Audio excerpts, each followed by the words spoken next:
When I came to the meeting tonight, I wasn't quite sure what I was coming to. When I came through the door, I was left in no doubt at all. It was entitled Jesus and Muhammad, and thank you for putting Jesus first.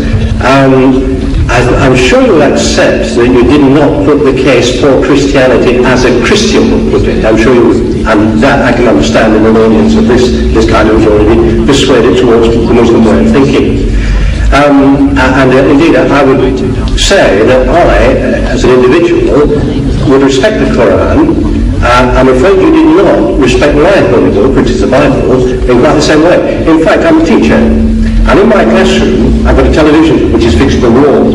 And on the top of the television, there's just room to put the Quran, because I respect, I've got Muslim children in my school, and I put the highest, I know you respect your book, but I put it in the highest place. So I do that. I put it in the highest place.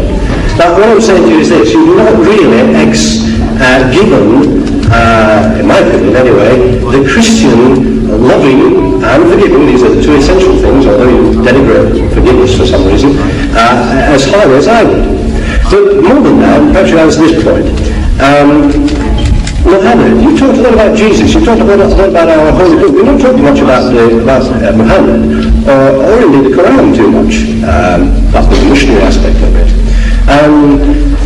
Could you tell me how you can believe, indeed anybody in this room can believe, in one man who couldn't read, couldn't write, indeed could get his followers by bloodshed through war, how you can believe that man was a follower of God, let alone a prophet of God, and to accept all his teachings as you do so glibly, and yet reject Christianity and the holy book of Christianity so easily as well? You see, you have thrown in so many things in this little contribution of yours, that how can we believe in a man who was illiterate and who by bloodshed, who had spread his faith, converted the people. Now with regards to the man being unlearned, this is a fulfillment of the prophecy in your book, a fulfillment, the book of Isaiah, chapter 29, verse 12. It says there, and the book is given to him that is not learned. The book, please.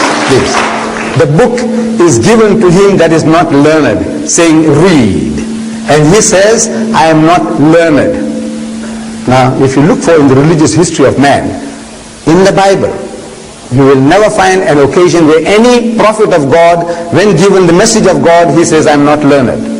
But if you read any biography of Muhammad, any written by Muslims or non-Muslims, they will tell you that the first revelation that was given to him in Ghar Hira, the Mount of Hira, when the angel of God comes to him and commands him in his mother tongue, he says, Iqra, read.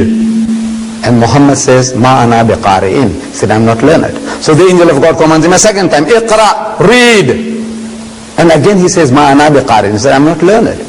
For the third time the angel of God embraces him hard and he says, Iqra bismi rabbika alladhi khalaq. Now he grasps the message that what he was required to do was to repeat.